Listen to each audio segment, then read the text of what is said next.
Hey guys, it's Sarah, and of course, it's the first night of Hanukkah. Woo! So yeah, I'm wearing my chill t-shirt, my chill pajama shirt that I had showed you in the Black Friday haul video. It's open, and I'm wearing it. And if you don't already know this, the chill stands for Netflix and chill.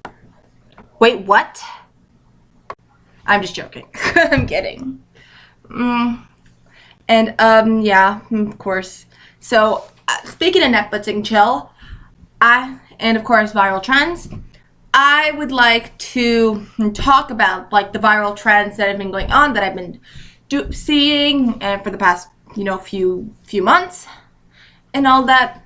But first, I just like to say this is the first night of Hanukkah. I guess I've already previously said in the video. Yes, you did. Hey, shut up. Bitter.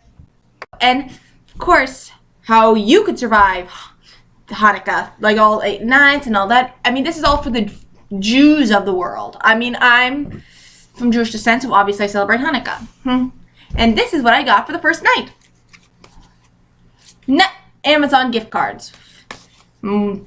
These two are worth $50, which is $100, and this is worth $100. So altogether, it's $200. So I don't have to give my parents all that stress buying stuff for me that I may or may not like. I can just buy it on Amazon myself, knowing I would like it. So yeah, that takes off all the pressure off your parents or your family or whatever. Just getting the gift yourself, which is amazing.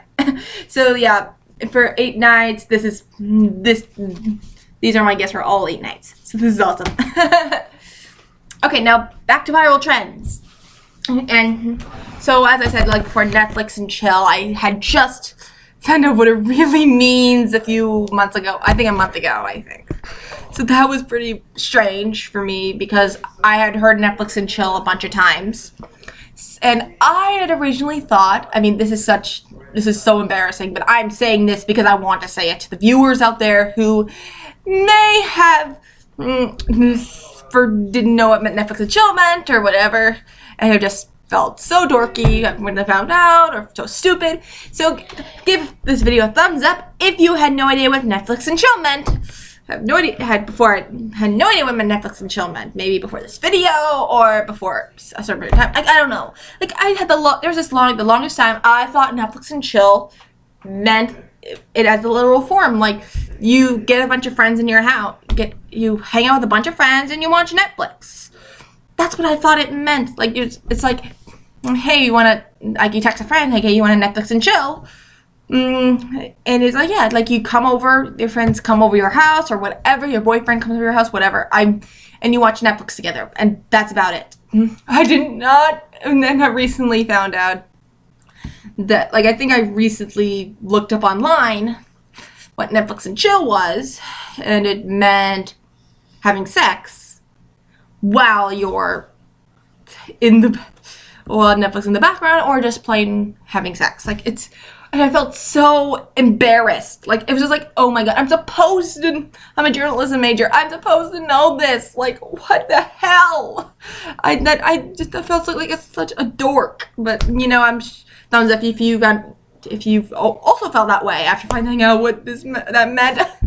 Oh my god. So, okay, so that I was also watching back, speaking of Netflix, what I'm watching on Netflix recently is actually some embarrassing, some not so embarrassing. I've been watching this documentary called Outrage, which is about gay politicians who basically do not want to come out. They are not out. They do not want to, even though they may have been speculated of being gay, and they also fight to take away the rights of gay people like Larry Craig and all that. And because I think before that documentary was made, it was recently came out that the Larry Craig got arrested for assisting gay sex in the bathroom. And yet he is very strict politician, Republican, like he wants to take away every right a gay person has, the right to stay, and the right to serve in the military, and the right to get married. that is just ridiculous, and yet it was like, oh, such a big fat hypocrite. Like that documentary is all about the hypocrisy in the Congress and in politics.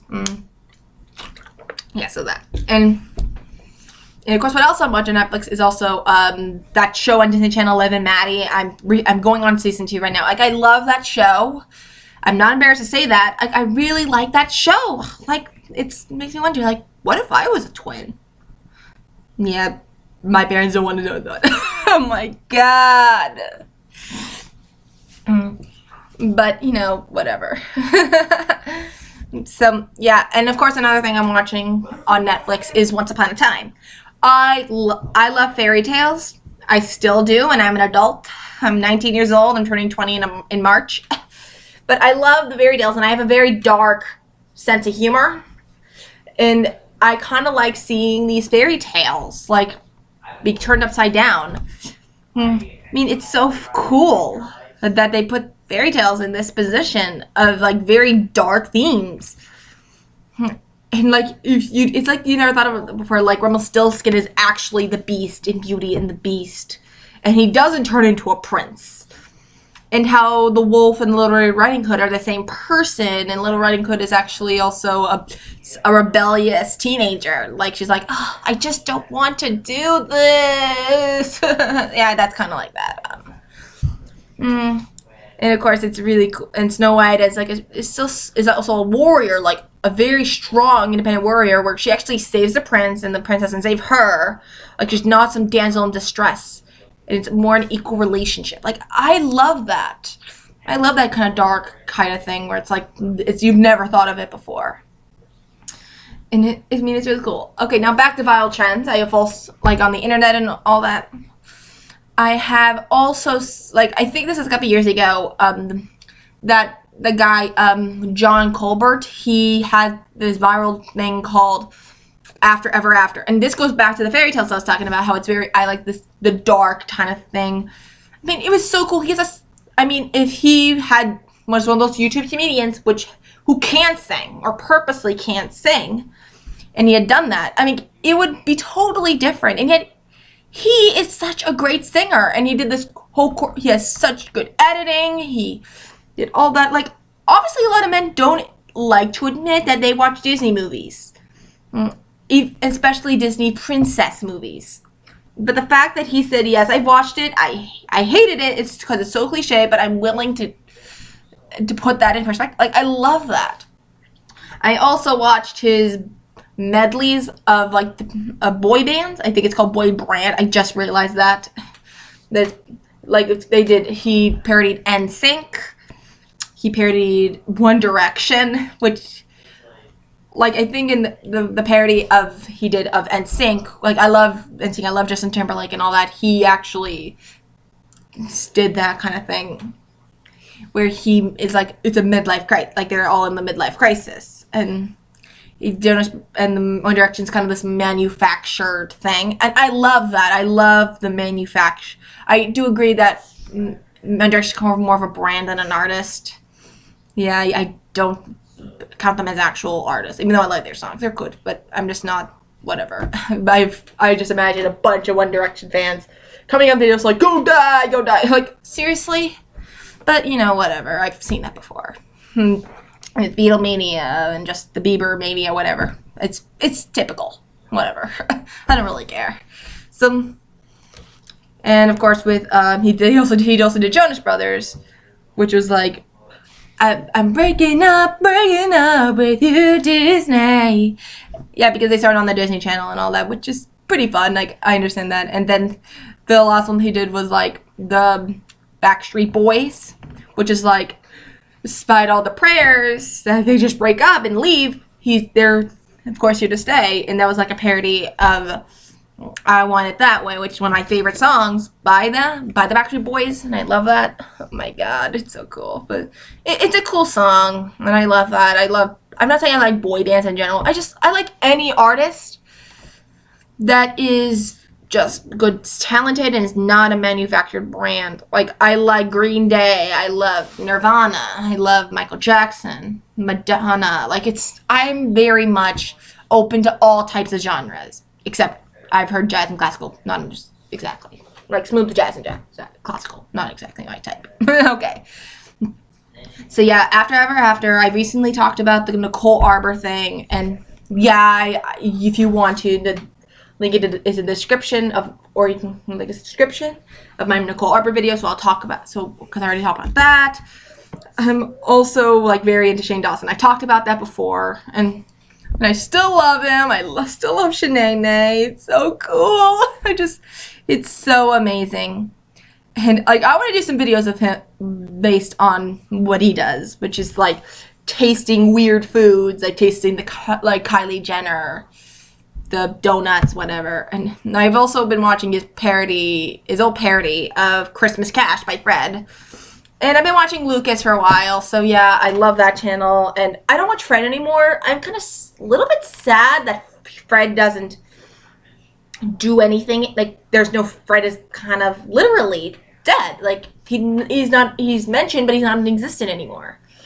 And I love that. I mean, I love Lucas and how he's grown up. He's doing his own thing. He's still part of the YouTube community, but not as himself and not as Fred, which is amazing. I think I like Lucas better than Fred. I'm sure a lot of people who are still very attached to Fred are basically going to put in comments how that Fred is better than Lucas, but it's my opinion, Lucas is better than Fred, because I love someone who is authentic and yet still funny. Like, he's reacted to like his Hannah 10 episode, his iCarly episode, like, and his old Fred videos, like, and I think it's amazing. Like, he doesn't deny he was Fred. He actually is very open about that and open about the experience, and he's reacted to his old videos.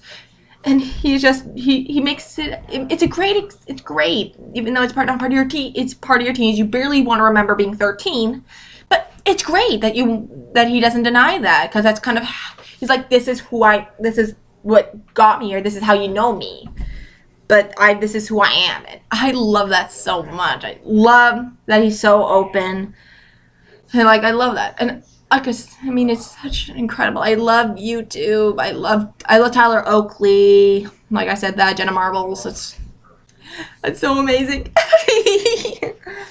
Yeah, that's kind of it. And that's all I got for this video. Okay, so I'm gonna go now. I'm sure you all heard about the content. Like, if you haven't seen the last video, I'm doing this giveaway, and I like to divulge some more information about that. I kind of forgot about doing, and I will edit the description so people get to see more of that. Here's more of the rules, which is you have to post on that video your top 5 favorite Disney movies, and basically it's by random. It's a giveaway, so obviously it's random. So I will be like, and it has to be like more than one person. I mean, here's the thing: if it's more than one person, then it's going to be that contest. But here's the thing: if only one person enters the contest, then I'm not going to like have them enter for nothing. I mean, if it's just one person does that, and they have to put in their top 5 favorite Disney movies, then I will give them everything. But obviously, at least more than 1 or 2 people have to enter in order for it to be 1, 2, 3, 4. No, 1, 2, 3 part of those prizes. If for me to have for them be out of a bag, but you know, and of course, I'll give you my information later on, and basically it has to be in all 50 states. I'm not going to have someone win, and of course if you win the contest, of course you have to divulge like I'm not going to have you post more information on my YouTube page for the public to see. I'm fine with that. I'll cross that road when I get there. But you know what? Everything is complete. I want it to be legal. I want you to act. I mean, this is something I really want everyone to be excited about. So, of course, I'm going to go. And please give this video a thumbs up. Put your comments down below. And, of course, I'll see you guys on Friday. Bye. Oh, and by the way, happy Hanukkah. Bye.